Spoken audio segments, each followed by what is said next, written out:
Hey, what's up guys? So tonight I wanted to do a video about the Nikon D500 and whether or not you should still consider buying it in 2020 and beyond.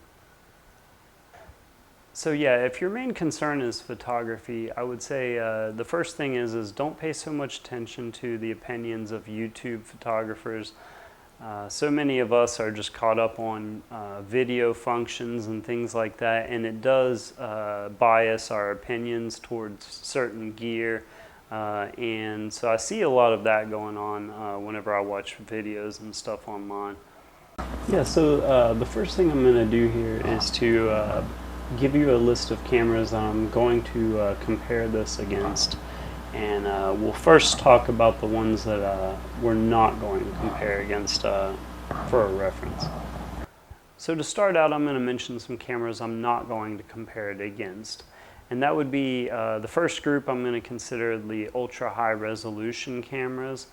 So for example, the Nikon D850, the Canon 5DSR, and the Sony A7R4.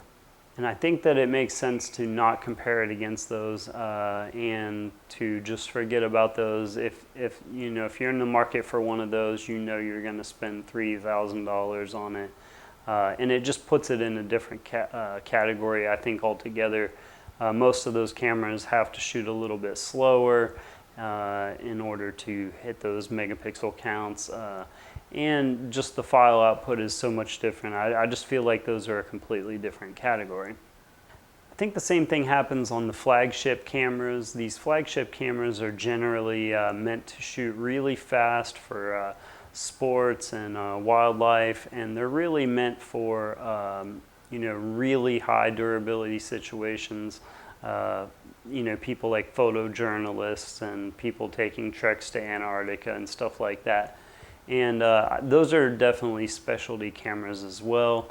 That would include the Nikon D5, the Canon 1DX Mark II, the Sony A9 II. And again, I feel like it makes sense to not really compare it to those cameras. Although ironically the D500 is meant to be the little brother to the Nikon flagship, the D5. It does all the things that camera can do, including the crazy weather sealing and all that, high speed shooting, super high autofocus capability and stills mode. It's basically the little brother, the same exact camera, except for having a crop sensor. And of course, having that crop sensor does make that camera ideal for wildlife situations when generally you can't get close enough to the subject anyway. So yeah, I think the most direct competitor would be to the Canon 7D Mark II. Unfortunately, the Canon is put out on a different release schedule, and it's a couple years older than the D500, and it was already pretty far behind when the D500 released, and they still haven't put out the new one yet. So I don't really think it's fair to compare those. Many of the features on the 7D Mark II are kind of lacking compared to the D500. Even I've seen some evidence of image quality not being quite as good as well. One other camera I'm not going to compare the D500 against is the Nikon D7500. And I have another video here explaining why I don't suggest that camera. I actually more highly suggest the 7200 if you were looking at a slightly lower end camera compared to the D500 on the Nikon crop sensor side. There's just other cameras to buy that are better for the price and the features and stuff like that. So I think I'm just going to scratch that one totally. Now the first thing that I'm going to do is mention that I'm going to list basically new prices here. You can take off a couple hundred or more for used gear, refurbished gear, stuff like that. And to start with, the D500 was about $2,000 when it came out. It's now down to around $1,500, and it's possible to get them used for $1,200, stuff like that. So to start with, the D7200 that I mentioned already, new, it'd still be about $1,000 if you can find one. They're discontinued a lot of places. But if you can find one about 1,000, you can take a couple hundred extra off of that and get one for around 7 or 8 used. So from now on this list, I'm basically going to ignore the used section. The same disclaimer applies throughout. If you can find something used, take a couple hundred off, do your research on your prices. I'm just going to kind of give you the new prices I'm showing now. So the first comparison, the 7200, there are a lot of differences with the D500. If you can afford the extra money to get the D500, it is leaps and bounds better. It just is an entirely different class of camera compared to the D7200. D7200 does have some more megapixels as well. So if you're shooting a little slower and doing more portrait and landscapes, the D7200 would probably be a really good option and save yourself some extra money. So despite all this comparison, I wanted to mention that the prices have gone down on the D800 so much that I was able to get one recently for like $650. And the specs are very similar to the D7200, minus the, of course, the full frame sensor on the D800. It is a 36 megapixel sensor, so if you shot it in crop mode, it does crop down to close to the same resolution as the D7200. So it is a good option for people against the D7200. So the only way I would really buy the D7200 is if you just get a really good deal on it, can't find a D800 for cheap enough, then I would consider getting that. Now I am going to mention that I don't know every camera on the market all that well. I'm not going to research every camera to a T. We don't have time to go into all the little intricacies between them. So I'm just going to provide an overview and hope that this like practical real world advice is going to help you somehow. Now to start with, I'm going to stay mostly within the Nikon family at first, and we'll compare it that way just to get a feel for it.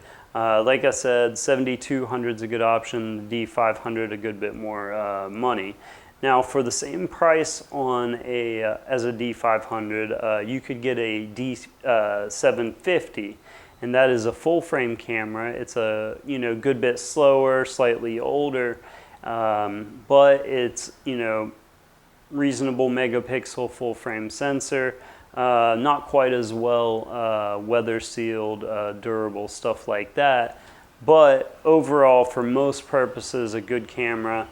The problem with it being that once you put it into a crop sensor mode, you're going to lose a lot of megapixels, and so if you're trying to transition from having a lot of crop sensor lenses, then you probably don't want to go that route. So it's one of those things you kind of need to have the full frame lenses available, or just be willing to have the lower, smaller files that you would get when you use it in crop mode. The next one I'm going to compare it to, it is really a high resolution camera, and it is a full frame camera. You're talking about the Nikon D810. Yeah, so now that the D850 is released, you can get one for around $2,000 new. You could probably get around $1,500 used if you looked around a bit. And that's a really good camera. It is slow. It's pretty well durable and weather sealed, but it's definitely not on the professional level of the D500 or D5. If you're just shooting portrait and landscape, again, that would be a fantastic camera to have. And that one being higher megapixel, I believe that one is 36 megapixel. When you use that in crop mode, it's going to be a pretty decent size file, so it makes it a little easier if you're trying to transition between the two systems. So the next one I'm going to go over is the Z6. And of course, now that brings up a whole different set of comparisons when you start talking about mirrorless camera versus DSLR. I'm going to show you some of my personal pros and cons of each here on this slide. you know, my needs are different than other people's. So even though the pros list looks longer and better on the mirrorless camera side, for me and the way that I use my camera, the DSLR side is still winning for now. Eventually I'll get a mirrorless camera as a supplement to the cameras that I already own, and hopefully can be able to continue using the same lenses as well. So anyway, there are some big benefits and drawbacks to a mirrorless camera. The Z6 is the first generation mirrorless camera from Nikon. I would actually suggest probably waiting another generation or possibly two. But to start, that one's coming in at $1,800 new, and that's a full frame. But you are going to need to buy a new Z lens. And if you don't want to do that, there are adapters available. However, they're going to cost you another couple $100s as well. Actually, if you look closely at the ad I have posted here from the B&H website, it actually includes the FTZ mount adapter, and so that way you can use your mount lenses on that camera. It actually includes that for free. It's a $250 value if you were to buy it separately. So make sure if you were looking at a Z6, Z7, make sure that you buy a adapter with the camera and get the discount. So there are some trade-offs with it as far as that goes, and there are some benefits. I'm not going to go too in-depth on that. But I would say that, you know, with a single card slot, it puts it out of the ability for you to use it on a professional level. I've done other videos on that if you want to check that out here. But suffice it to say that you don't want to do a shoot professionally, have the files get, you know, corrupted or damaged or whatever, and not be able to deliver on the product. So the next camera that I'm going to compare is the Canon EOS R. That's also another mirrorless camera. That one's first generation as well, coming in around $2,000. You know, I'm not going to go too in depth on that one, but suffice it to say, if you have Canon lenses, you may want to go with Canon. Or Nikon with Nikon, although with adapters, mirrorless cameras are going to be possible to adapt many different types of lenses, but each adapter is going to cost you a couple $100 probably.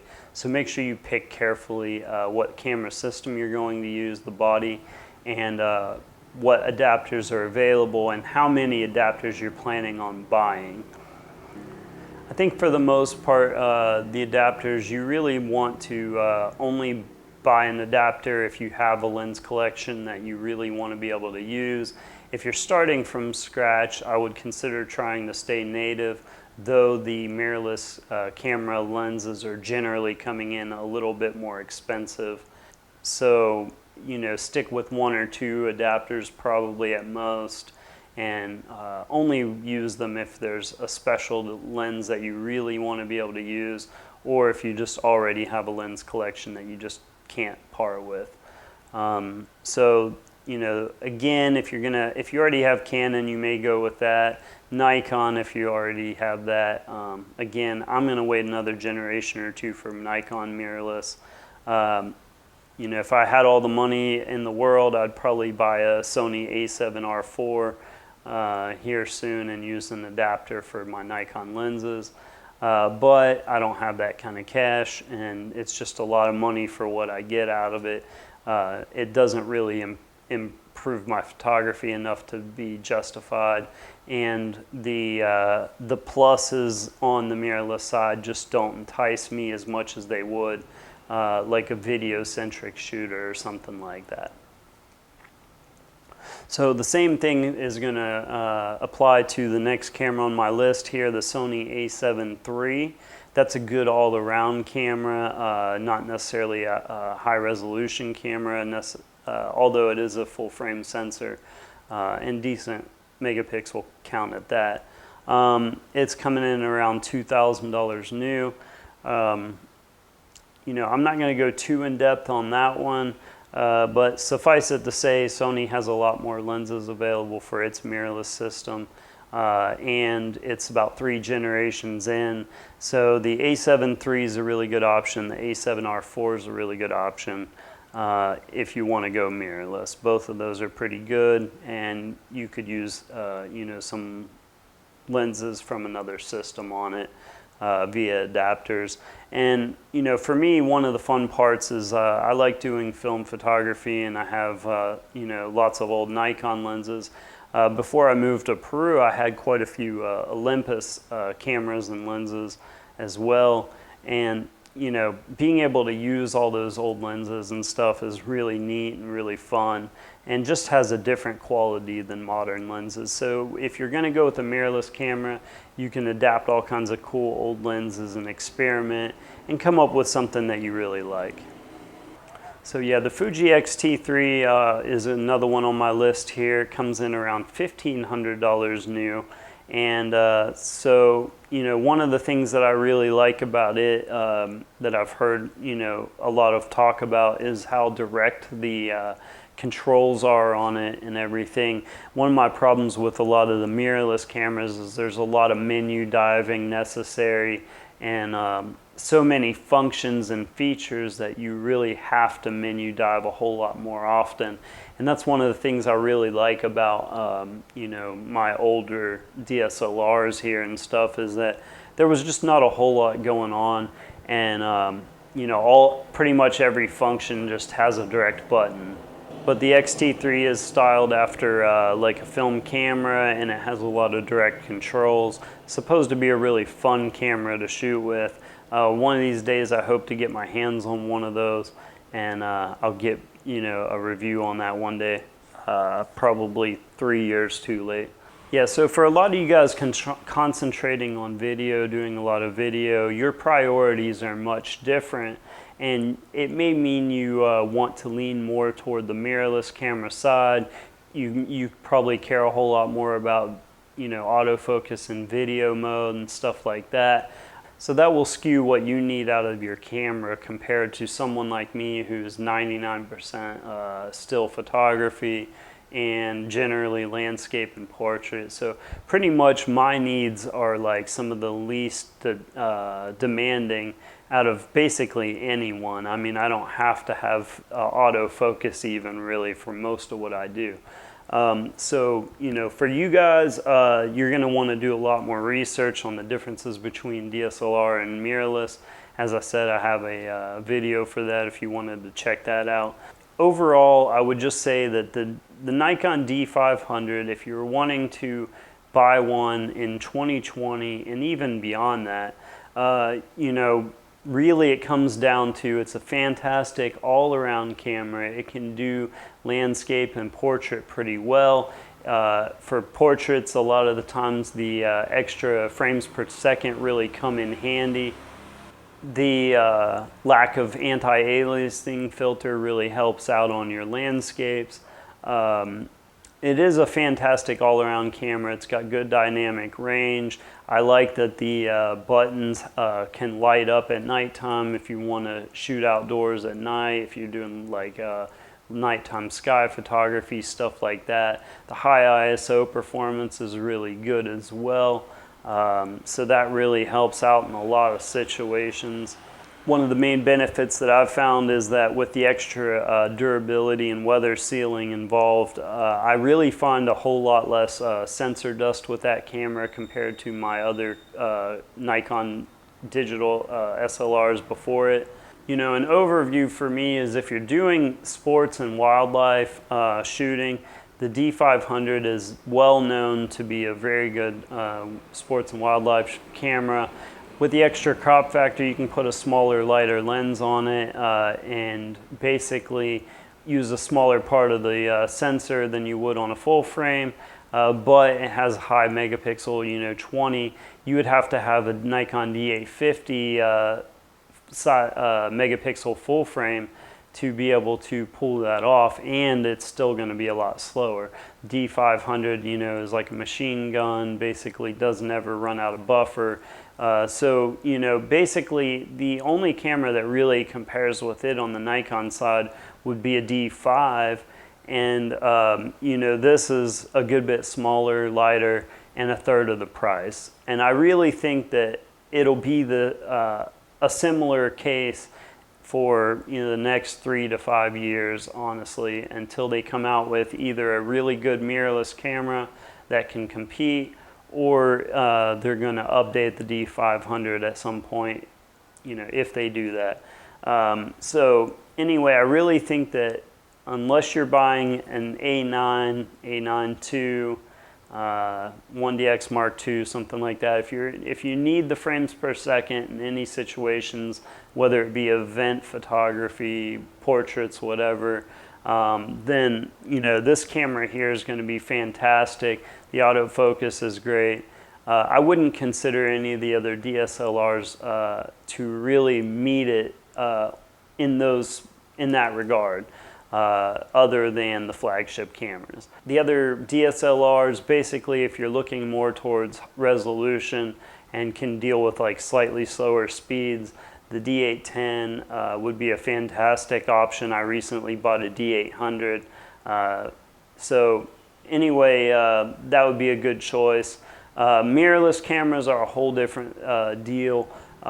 If you need some of those features, if you're starting from scratch and don't have lenses already, then I have a feeling that a mirrorless camera is going to be a lot better for a lot of you guys.